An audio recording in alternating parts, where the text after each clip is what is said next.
Hélène Clay Frick, l'héritière de l'Empire de l'Acier, a vécu une vie marquée par le chagrin, le privilège et la passion. Elle était farouchement indépendante, et souvent en conflit avec la société.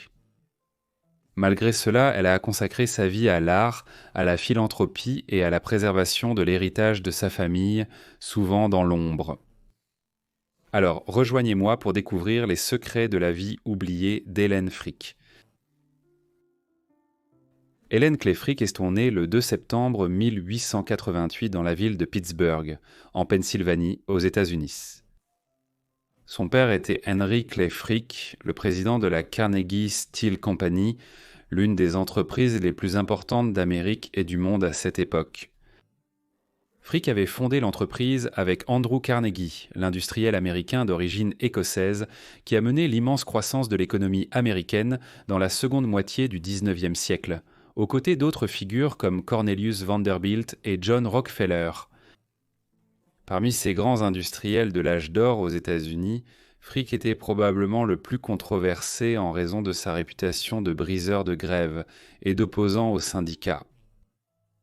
Le moment le plus infâme de cette réputation survint en 1892 alors que Hélène avait 3 ans, lorsque son père réprima violemment la grève de Homestead près de Pittsburgh, au cours de laquelle 10 personnes furent tuées et des dizaines blessées. La mère de Hélène était Adelaide Howard Childs. Elle et Henry se sont mariés en 1881. Cette union a donné naissance à 4 enfants. Un garçon, Charles Frick, en 1883, Martha Howard en 1885, Hélène en 1888 et Henry en 1892. La vie de famille qui était extravagante entre les demeures à Pittsburgh, dans le Massachusetts et plus tard à Manhattan, mais elle était aussi troublée à certains égards. Martha, la sœur aînée d'Hélène, était une enfant maladive, et sa maladie a marqué les premiers souvenirs familiaux d'Hélène. Henry fit venir les meilleurs médecins du pays pour essayer de la guérir, mais rien n'y fit. Apparemment, lorsque Martha avait 2 ans, elle a avalé une épingle lors d'un voyage en Europe avec sa famille. Beaucoup attribuant cela comme la cause de sa maladie atrocement douloureuse qui a conduit à sa mort en 1891 à seulement 5 ans. L'année suivante, le petit frère de Hélène, Henry Jr., est décédé à seulement 3 semaines en 1892, au milieu de la grève de Homestead. Ainsi, Hélène grandirait avec un seul frère ou sœur, son frère aîné Childs. Comme on peut s'y attendre, ses parents ont été dévastés par la perte de leurs enfants, et sa mère, en particulier, est tombée en dépression. En conséquence, Hélène a été élevée dans un foyer consumé par un deuil obsessionnel. Pour aggraver les choses, il y a également eu une tentative d'assassinat contre Henry le 23 juillet 1892, lorsqu'un certain Alexandre Berkman a fait irruption dans son bureau. Berkman a alors pointé son revolver sur la tête de Frick et a réussi à tirer 2 coups avant d'être plaqué au sol. Berkman n'était pas complètement maîtrisé cependant, et a réussi à poignarder Henry plusieurs fois avant que d'autres employés n'arrivent pour le maîtriser. Frick a échappé de justesse à la mort, subissant de graves blessures qui, par miracle, n'ont touché aucun organe vital. Défiant toutes les attentes, il a fait une récupération étonnante et était de retour à son bureau en moins d'1 semaine. La jeunesse d'Hélène n'était pas particulièrement ancrée dans un endroit précis. Bien qu'elle soit née à Pittsburgh et y ait grandi pendant ses premières années, son père possédait un immense manoir dans le Massachusetts et, en 1905, il a également commencé à louer une très grande maison dans l'Upper East Side de Manhattan. La famille s'est de plus en plus installée dans cette maison, en partie parce que l'alliance commerciale entre Frick et Carnegie s'est détériorée dans les années 1890, et le père d'Hélène avait commencé à transférer ses activités à New York.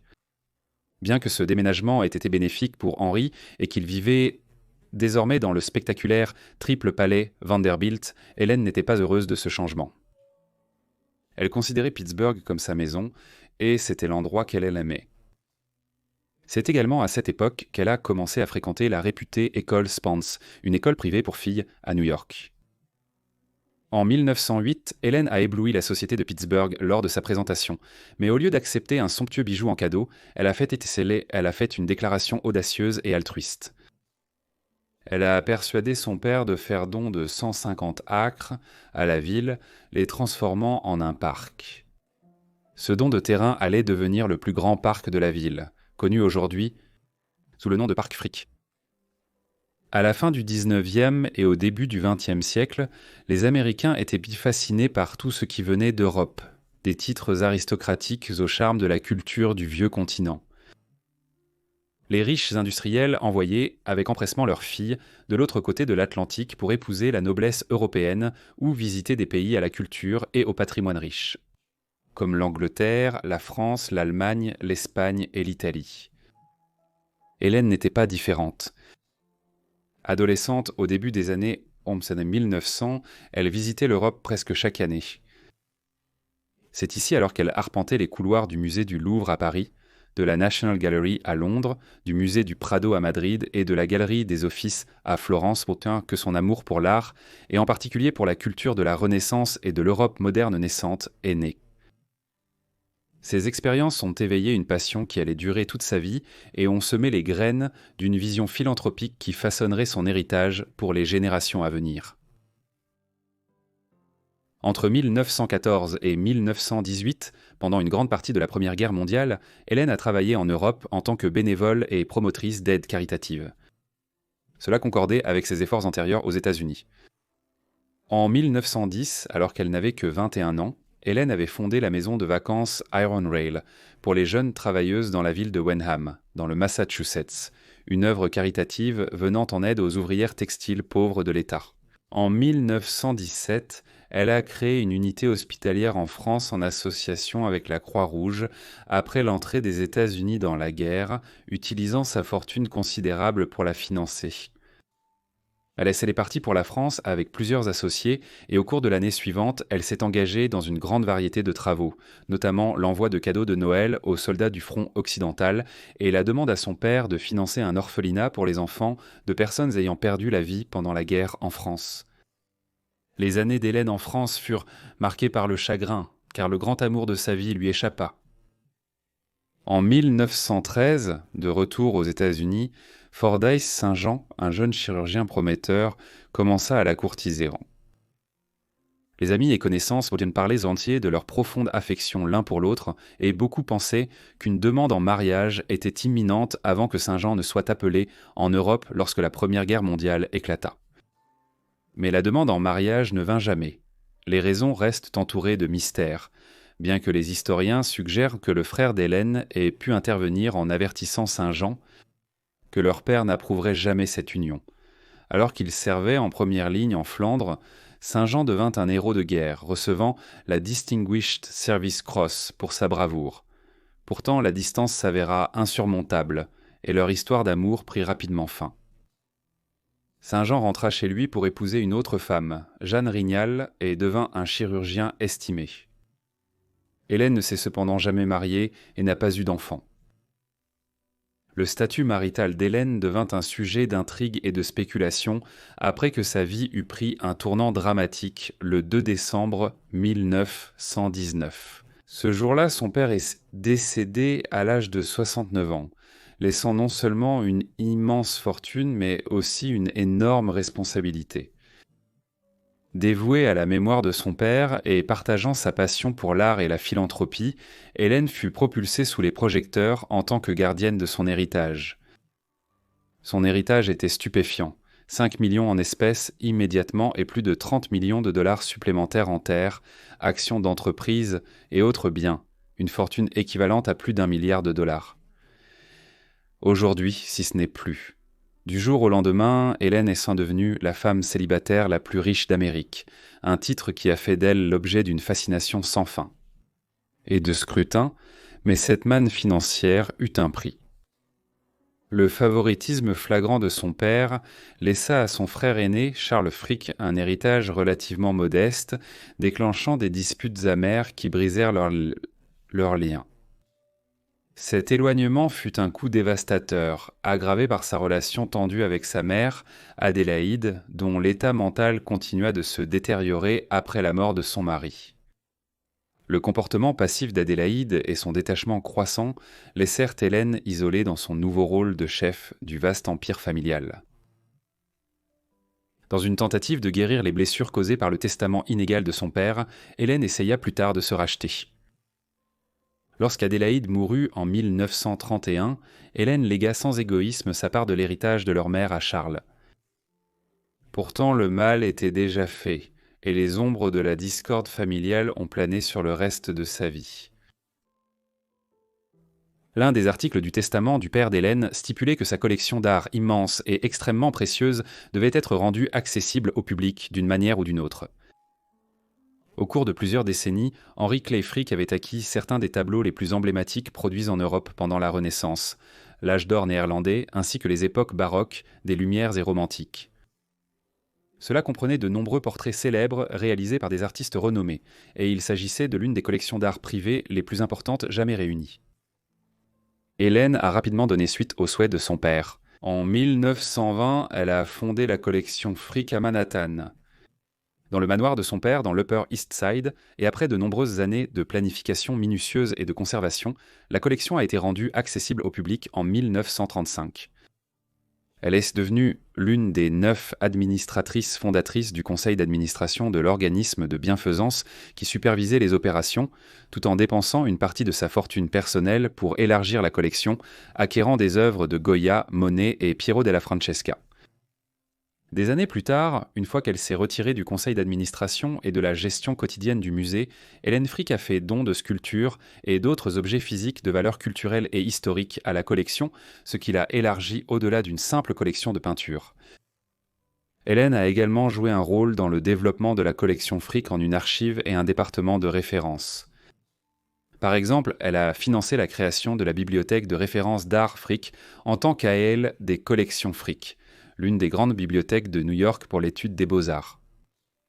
Inaugurée en 1924, et c'était clairement un projet qui lui tenait à cœur puisqu'elle en a été la directrice pendant près de 6 décennies, ne quittant finalement son poste qu'en 1983.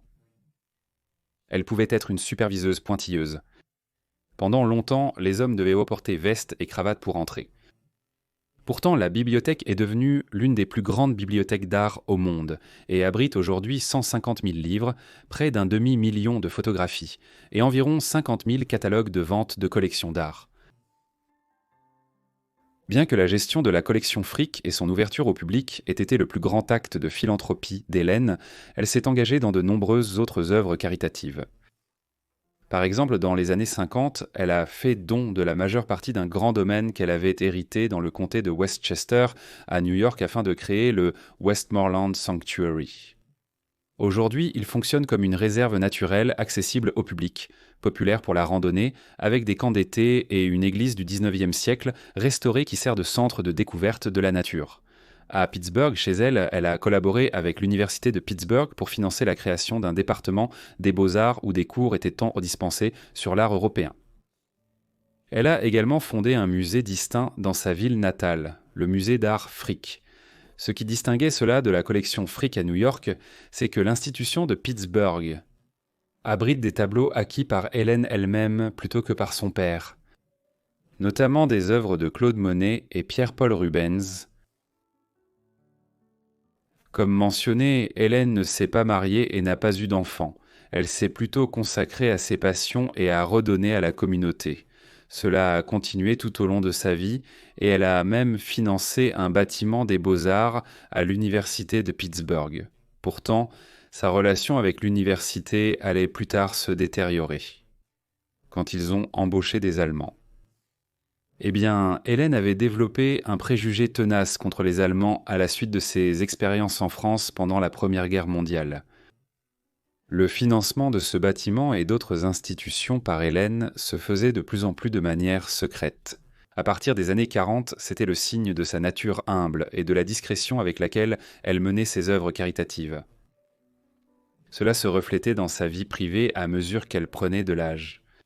Hélène était rarement vue en public, n'assistant qu'occasionnellement à de grands événements mondains. À New York et passait plutôt la plupart de son temps dans sa ville natale de Pittsburgh, où elle vivait au manoir Clayton. Sa vie pouvait sembler recluse à certains, notamment parce qu'elle ne recherchait ni la lumière sociale ni la reconnaissance publique, mais il serait sans doute exagéré de dire qu'elle était une recluse. Hélène Frick était simplement une femme âgée qui préférait une existence privée, loin des regards indiscrets de New York.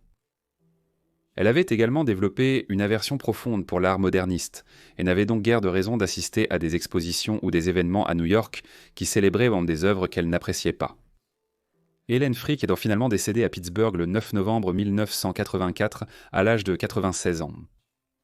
Comme elle n'avait pas d'enfants, sa succession, qui avait été considérablement réduite en raison de ses œuvres caritatives, mais restait tout de même très importante, a été en grande partie transmise à ses nièces et neveux, ainsi qu'aux petits-enfants de son frère Charles.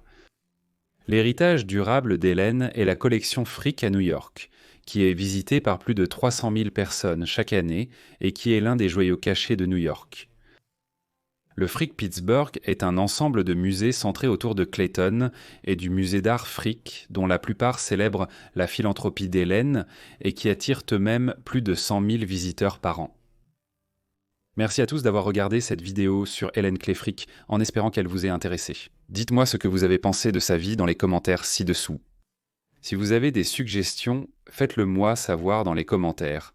J'espère que vous avez passé un joyeux Noël et je vous souhaite une bonne année. Abonnez-vous et activez les notifications pour recevoir mes vidéos dès leur publication. C'est tout pour moi, on se retrouve dans la prochaine vie oubliée en 2025. Merci.